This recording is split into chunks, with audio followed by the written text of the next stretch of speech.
At our 10th anniversary gala, just as I was about to go on stage to propose, my girlfriend's childhood friend rushed up first, asking her to marry him. Everyone assumed she would refuse. After all, I was her official boyfriend of 10 years.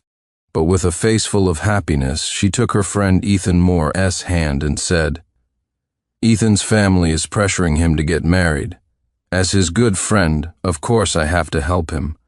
In that moment, I didn't get jealous or start a fight. I just quietly left and agreed to the arranged marriage my parents had planned for me. I never expected that on my wedding day my route would take me right past the hotel where she was getting married. Unsettled, she instructed her bridesmaid, "Where's Sincere Clark? Have security keep a close eye on him. Don't let him come here and crash the wedding." Just then, another bridesmaid said awkwardly, "Didn't you see? Sincere is getting married today too. His wedding motorcade just went by." After my girlfriend, Victoria Payne, publicly accepted her childhood friend's proposal, I said nothing. I just turned around and walked out of the banquet hall. Standing by the roadside, I made a call to my mother. "Mom, I'll agree to the marriage Dad arranged." My mom was shocked, immediately asking what had happened between Victoria and me. She knew better than anyone how much I'd loved Victoria over the years to be with her. I, who had always been a dutiful son, defied my father for the first time, refusing a business alliance marriage. Just a little while ago, my dad had tested the waters again, mentioning that Miss Grant was still single and asking if I was interested. I still refused. I even spent a fortune planning this proposal, only to have it end with her accepting someone else's. The late autumn wind was cold, and my voice was a little hoarse. "If the other party agrees, let's set the wedding for 3 days from now." 3 days was enough time for me to make a clean break with the past. Just as I hailed a rideshare to go home, a red Maserati shot up from behind and stopped beside me. After 2 short honks, the window rolled down. Victoria Payne raised an eyebrow at me. "Get in." I instinctively glanced at the passenger seat. Ethan wasn't there. Every time Victoria picked me up, that seat had always belonged to Ethan. Before I could speak, Victoria looked me over with a pitying gaze, her tone uncharacteristically gentle. "I know you were wrong tonight, but you didn't embarrass Eth this time. You've matured a lot. Look what this is." She suddenly opened her hand, revealing a diamond ring. She smiled coquettishly. "You were going to propose with this tonight. How could you be so careless and leave it in the banquet hall? I'm officially accepting now. As soon as the wedding with Eth is over, we'll go get our marriage license." Looking at her condescending posture, I felt nothing but irony. This was Victoria's usual trick with me. Give a slap, then offer a sweet treat. She knew everything. She knew how much effort I had poured into planning this gala and that I had invited many friends and family to witness the proposal. But when Ethan beat me to it, she readily accepted, completely ignoring me, her boyfriend. It was only then that I understood my 10 years of deep love and devotion were worthless in the face of her childhood friend, Ethan. But what she didn't know was that I was the one who threw that ring away, and I had no intention of keeping this relationship either. "Don't bother. I've already called a car. It'll be here soon," I said flatly. Victoria's tone turned displeased. "That's enough. I'm giving you a way out, so why are you being so stubborn? Hurry up." She honked impatiently, urging me to get in. Faced with Victoria's usual domineering attitude, I no longer submitted with nervous obedience as I had in the past. I just stood my ground, my expression calm. Victoria's face immediately darkened. "Sincere, I've already promised to marry you after Ethan's wedding. What more do you want?" she said coldly. Then, in a disappointed tone, she added, "I never thought you could be so narrow-minded. If you were half as sweet as Eth, I wouldn't have agreed to help him today. I would have married you long ago. Yes, we had been in love for 10 years, and I had proposed countless times, but every time she found an excuse, saying marriage was sacred and she wanted to be fully prepared. And now, all it took was one word from Ethan, and she forgot all about that, willingly helping him fulfill his wish. In her eyes, Ethan's needs always came before mine. When I was sick, she would leave me to go see a movie with Ethan. On my birthday, she would disappear for the whole day just because Ethan was in a bad mood and she had to keep him company.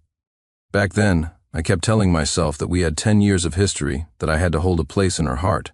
But now, I finally understood. You can't warm a stone. I didn't want to argue with her. "Ethan is so great." "You're right, you're more suited to marrying him," I said quietly. Victoria stared at my face, seeming to see through my emotions. A cold sneer tugged at her lips. It's good you have some self-awareness. It's still early. You can wait here if you want. Anyway, Ethan and I are getting married soon, so we're going to go pick out a wedding dress." She deliberately emphasized the words getting married. In the past, I would have been hurt and anxious begging her not to go see Ethan. But now my heart just felt numb. Let her go. Immediately after, Victoria called Ethan. Less than 2 minutes later, Ethan came jogging over. "Eth, get in. We're going to pick out a wedding dress," Victoria said with a smirk, her eyes fixed on me. I ignored her, checking the app for my rideshare. It was still a mile away. Just then, Ethan looked at me apologetically. "Big Y, I'm really sorry. Today wasn't intentional. It's just that my family is pushing for marriage, and I really—" Victoria cut him off. "Eth, ignore him, get in the car, let's go." The next moment, Ethan was in the passenger seat, flashing me a provocative grin. The car sped away. I stood there, watching them disappear, feeling an emptiness inside, but also a sense of liberation. "Victoria, we're finally over." On the way back, my mind kept flashing through memories of my time with Victoria. I remembered how my dad had broken my leg when I refused the arranged marriage. Victoria had held me, crying her heart out. She said she would never leave me, and I swore I would love her forever. But how did two people who were once so in love end up here? That was a question I would probably never have an answer to. Just then, my mom called. Miss Grant had agreed to get married in 3 days and wanted to meet me now. In the past, Victoria had said that to make each other feel secure, neither of us could meet someone of the opposite sex alone. At the time, I thought it was her way of being possessive, and for 10 years, I strictly followed that rule. I never regretted it, even when it meant offending some female clients and losing millions of dollars in business. It wasn't until I discovered that she and Ethan frequently met in private that I realized I was the only one honoring that promise. This time, I didn't refuse. I agreed to meet at the Westwood Mall in half an hour. When I arrived, Miss Grant sent a message saying she was stuck in traffic and would be a little late. I replied that there was no rush and decided to walk around nearby. Unexpectedly, I passed by a bridal shop. As I turned, I saw Victoria through the glass, walking out in a wedding gown. I froze, watching the scene from a distance, a strange chill creeping into my heart.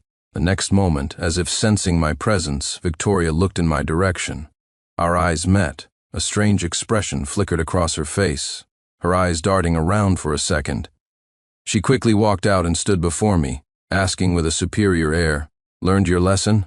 I frowned, looking at her in confusion. Victoria, however, looked as if she had me all figured out.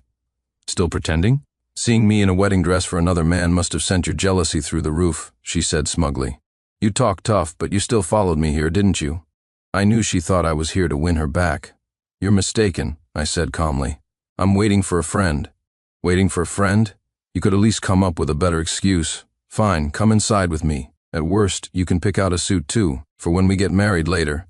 Victoria grabbed my arm to pull me into the bridal shop, but I pushed her hand away. "That won't be necessary," I said, cutting her off. I rarely refused her, and I had never once shaken off her hand. She looked at me in disbelief.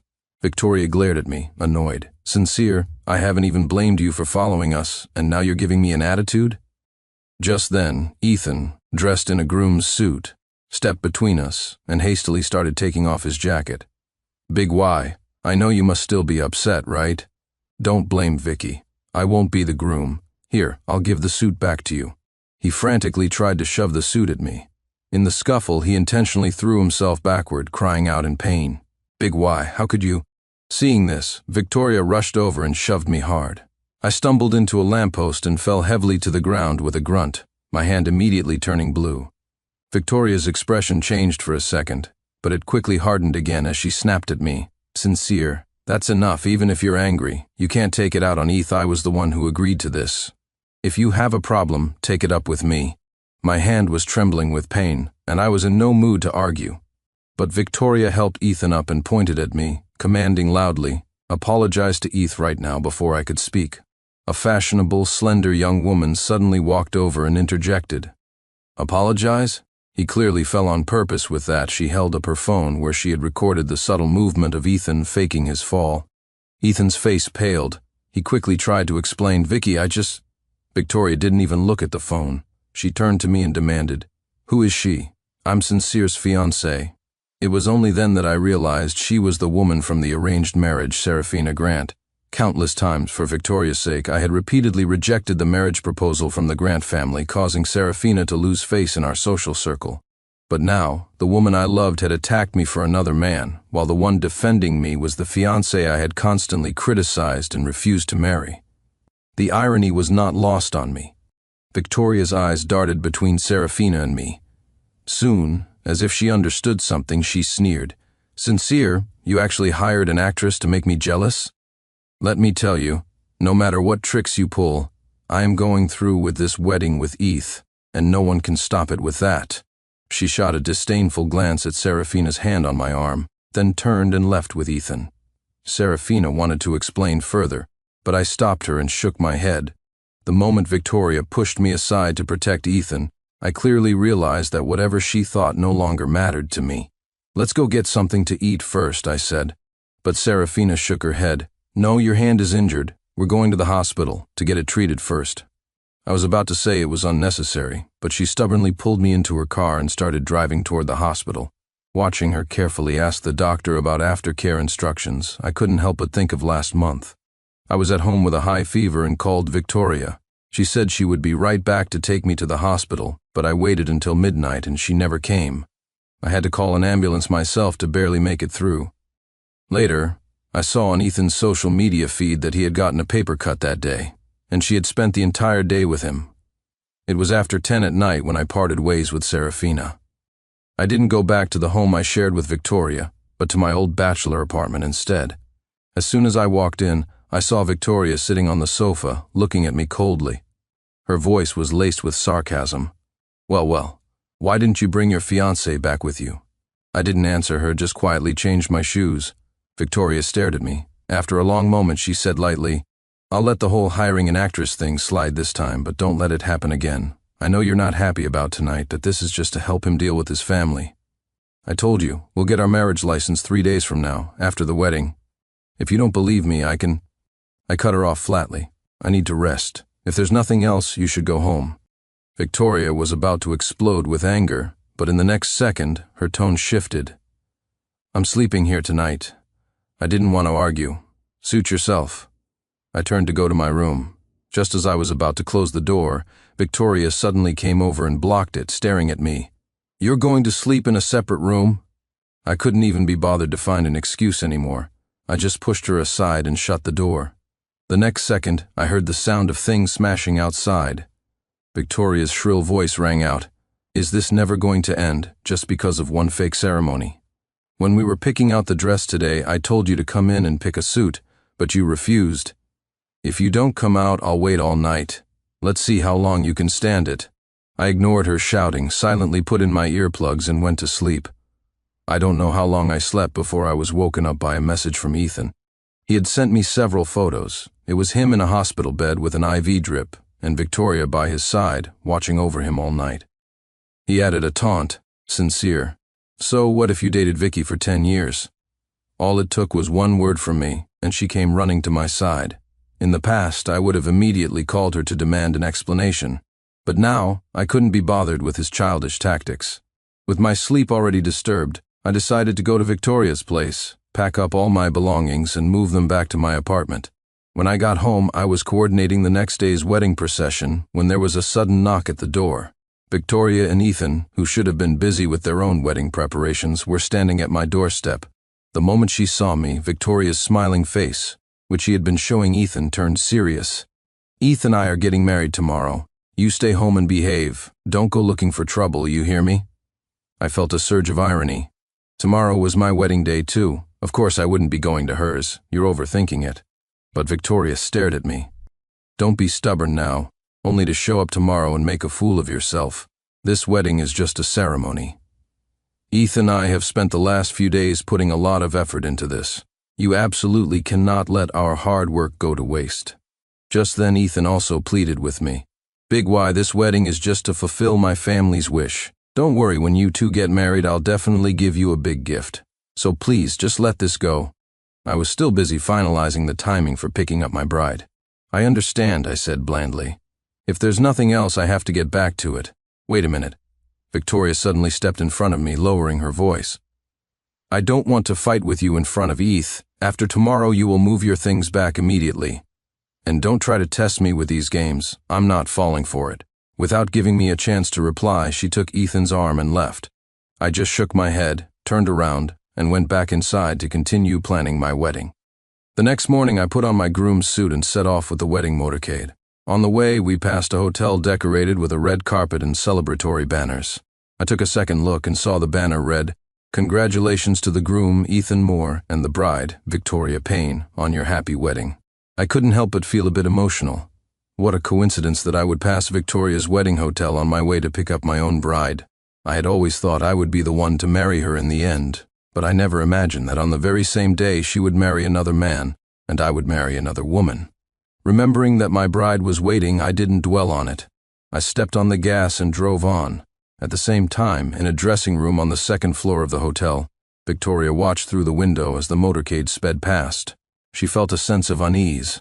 She called me, but for the first time, I, who always answered her calls instantly, didn't pick up.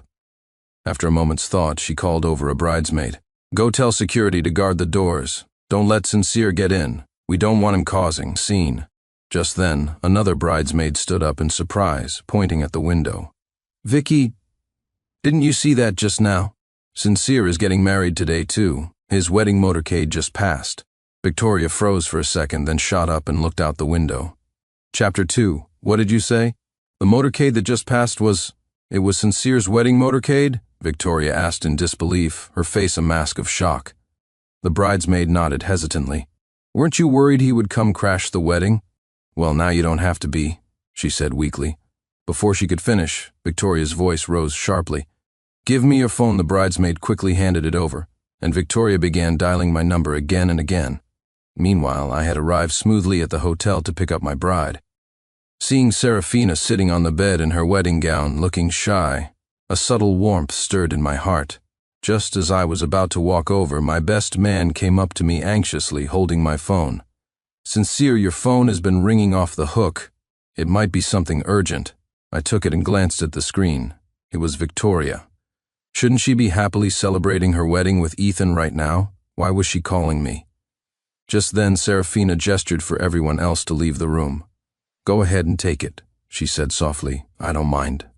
Victoria's calls were relentless, as if she would keep calling until I answered. I gave Serafina an apologetic nod and answered. Victoria's shrill voice instantly pierced my eardrum. "Sincere, where are you? Why aren't you answering my calls? Say something." I rubbed my aching ear. "I'm getting married," I said calmly. I could hear her ragged breathing on the other end, followed by her frantic voice. "Who gave you permission, Sincere? I'm telling you, stop the wedding right now. Immediately, do you hear me? Otherwise, you can forget about me ever forgiving you." A sense of mockery washed over me at her usual commands. "My marriage," I said, "is not for you to command. Of course, your wedding is your own choice as well. She could choose to marry Ethan. Why would she think I would be stupid enough to wait for her? That unequal relationship was long over." Victoria seemed shocked that I would speak to her this way. Her voice started to tremble, but her tone was still demanding. "Sincere, you have some nerve. Don't you regret this with that?" She hung up. Before she did, I heard a bridesmaid in the background trying to reason with her. "Vicky, maybe you should go to Sincere's wedding. Your marriage to Ethan is just an act, but Sincere is—" He wouldn't dare. Victoria's sharp refusal was the last thing I heard before the line went dead. After a moment of silence in the room, Serafina looked at me with a complex expression. "If you want to go to her, I won't stop you." I shook my head.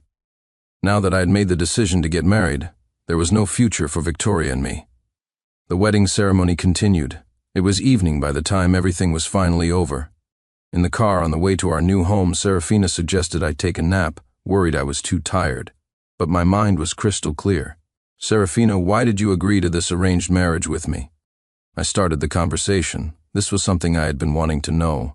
Business marriages were for mutual benefit, and the Grant family could have found a more suitable partner than my family. Yet Serafina had remained unmarried until now.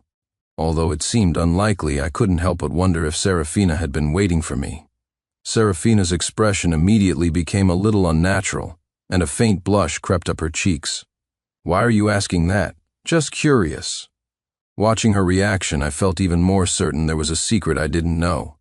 Serafina turned her face away, her eyes lowered. 12 years ago, you helped me out of a difficult situation, she said softly. 12 years ago. I narrowed my eyes, trying hard to remember, but I couldn't recall any memory of her. Serafina explained gently, I didn't look like this back then. I was sick, and my appearance and weight always made me a target for ridicule. At that party, everyone was laughing at me. The other debutantes pushed me into a champagne tower, and I was completely humiliated. No one helped me, except you. As she spoke, the memory slowly came back to me. The Serafina from back then was chubby and short, with a sickly, listless air about her, like a lonely, ugly duckling in the corner, and people had dragged her out just to laugh at her. I couldn't stand it, so I helped her up and took her to the hospital. At the time, she looked at me with tear-filled, pitiful eyes. Big brother, I'm going to marry you when I grow up. I didn't think much of it then. I never imagined she would remember those words for so many years. I'm sorry. I was the one who initiated the marriage proposal, Serafina confessed, telling me the whole truth. She looked at me worriedly, afraid I would be angry with her. If this were the past, I would have been furious, feeling like it was all a manipulation. But now, knowing she was willing to wait over a decade for me, and that she had never once tried to interfere in my relationship with Victoria, how could I possibly blame her? From now on, we'll build a good life together. Consider it me making it up to you, I said gently.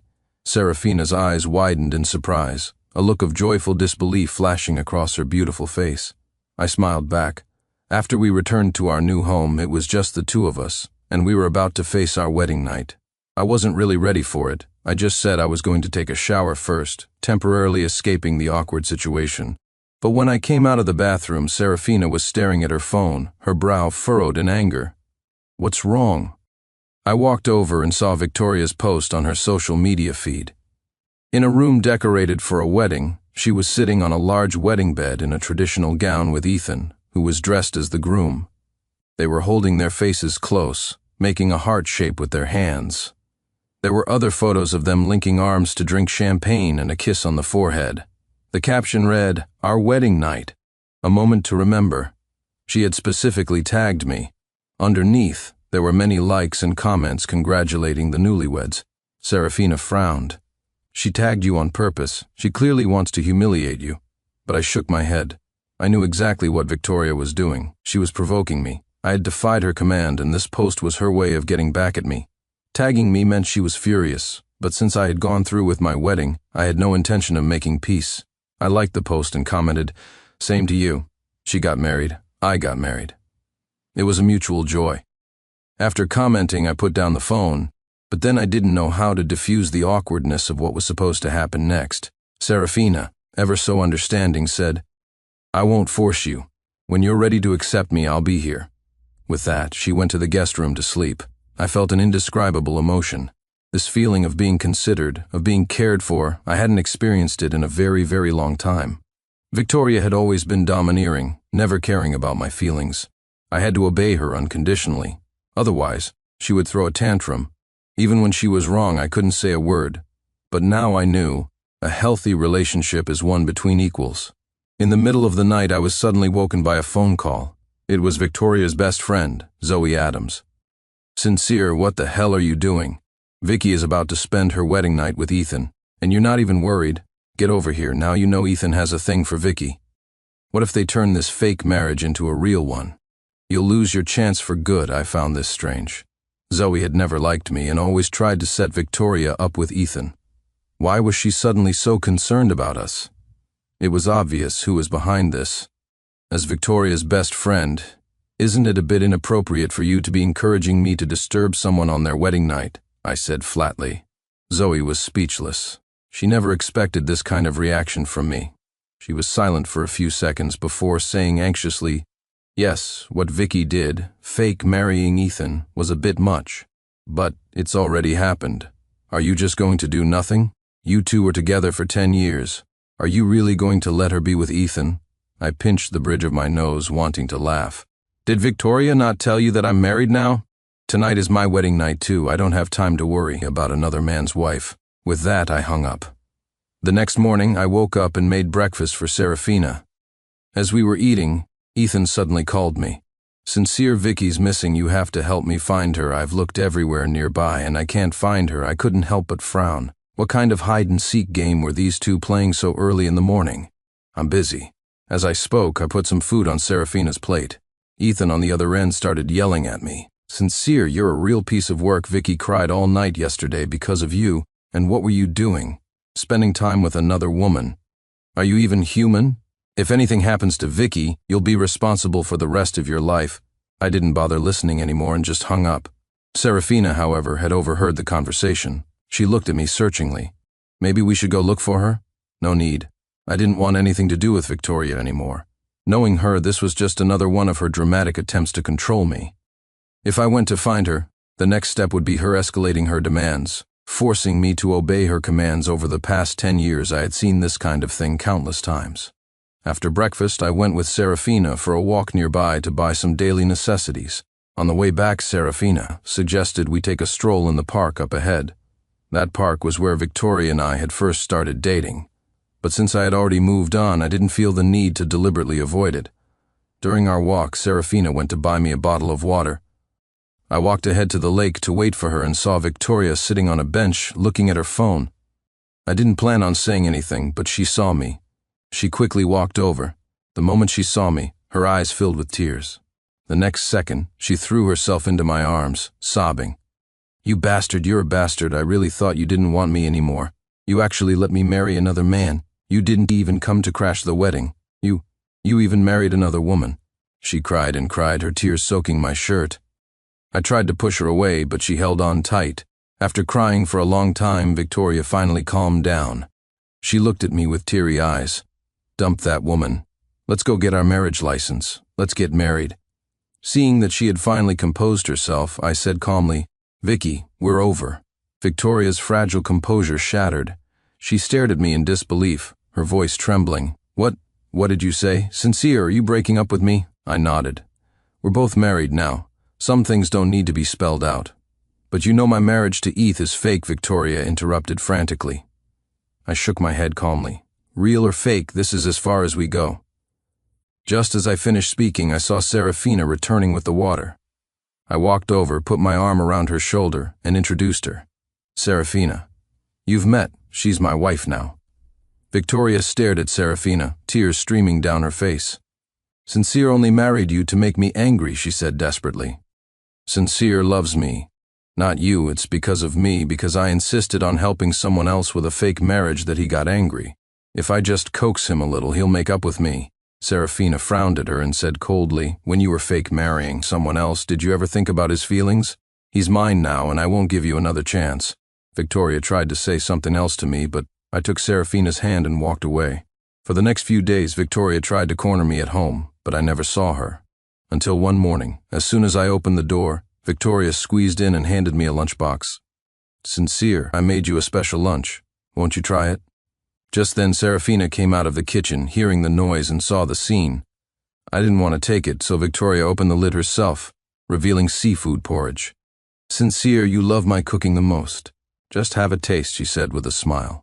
She even said to Serafina, I was with Sincere for 10 years. I know his taste best. You don't have to make his breakfast anymore. Serafina frowned and couldn't help but interrupt. Sincere has been allergic to seafood since he was a child. Didn't you know? The smile on Victoria's face froze. Allergic to seafood? She looked at me in shock, as if seeking an answer. I gave a sarcastic smile. Yes, in 10 years together, Victoria had only cooked for me once. It was on my birthday during our first year together. She had made seafood porridge then too. I was afraid of disappointing her, so I secretly took allergy medicine, drank the entire bowl, and told her it was delicious.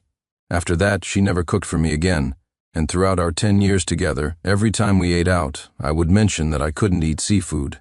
But Victoria always forgot. She would order it anyway, and the next time, she would order it again and ask me to eat it.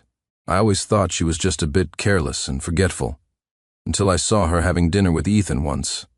She carefully told the waiter no cilantro, and when the waiter made a mistake and added it, she painstakingly picked every last bit of cilantro out for him. That's when I understood. She wasn't careless, she just reserved her care for certain people. Yes, I'm allergic to seafood, I said flatly. The disappointment I once felt was gone, replaced by a sense of inevitability. Victoria was stunned. She looked at me with a devastated expression. After a long moment, she said weakly, I'll remember from now on. Sincere, please forgive me, okay? I really know I was wrong. If you're willing, I'll delete Ethan's contact information and promise never to see him again. Before I could respond, Victoria's phone rang. She answered it, and her face immediately paled. What, Eth was in a car accident? I'm on my way. She was about to leave, but then remembered me and gave me an apologetic look. Eth really needs me right now. I promise I'll be right back. I won't give up on you. After Victoria left, I threw her special lunch in the trash. Just as I expected, Victoria spent the next 3 days with Ethan and didn't come to bother me. My relationship with Serafina gradually deepened. During this time, Victoria would still send me messages. Sincere, I can't get away right now. As soon as Eth's injuries heal, I'll marry you.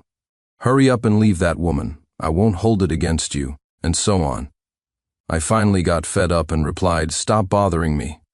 A long time later, she replied, Sincere, you'll regret this. That night, I saw Victoria's social media post.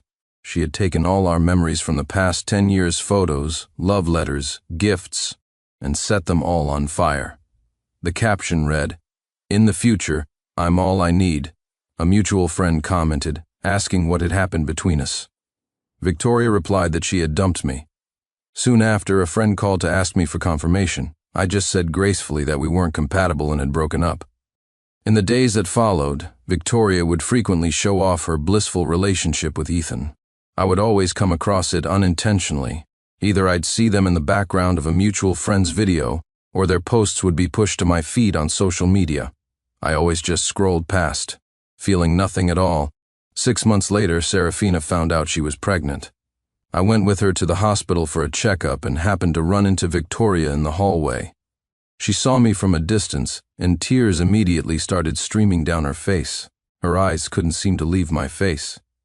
Are you okay? She asked, her voice choked with emotion.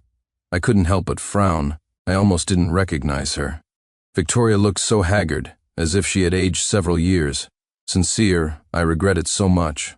I thought if I was with Ethan, you would come back to me. But one wrong step led to another. Ethan. He's an animal. When he drinks, he gets violent. If I even mention your name, he hits me.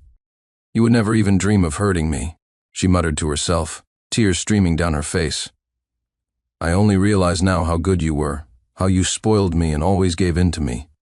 And I just cared less and less about your feelings. Maybe this is my punishment. For a moment, I didn't know what to say. I once treated her like a precious treasure, never willing to even scold her, let alone hit her. I did all the housework, paid for all the expenses. It was a completely one-sided effort. No matter how out of line she was, I never said a harsh word to her. Because she was the girl of my dreams, and I wanted to protect her. But the man she chose for herself treated her like this. Now she regretted it, but it was too late. I know I don't deserve you anymore. I just want to apologize. Sincere, I'm sorry. I wasn't worthy of your love, Victoria said hoarsely, her face filled with remorse. When she looked at Serafina, her eyes were full of envy. You got a perfect man. I'm the one who lost him. She forced a bitter smile. Serafina looked at her with pity. After a long moment, she said, the future is long. People have to pay for their past, but they also have to have the courage to start over. Victoria looked at her with teary eyes, bit her lip, and nodded. Thank you. After Serafina and I left, I felt a faint, lingering sadness. To see the woman I once loved with all my heart end up like this, I couldn't help but feel a little wistful. If I hadn't given in so much back then, if she hadn't been so spoiled, maybe things would be different now. But there was no point in dwelling on any of that. Outside, the sky was blue and the water was clear. All I wanted was to cherish the present and live out the rest of my life.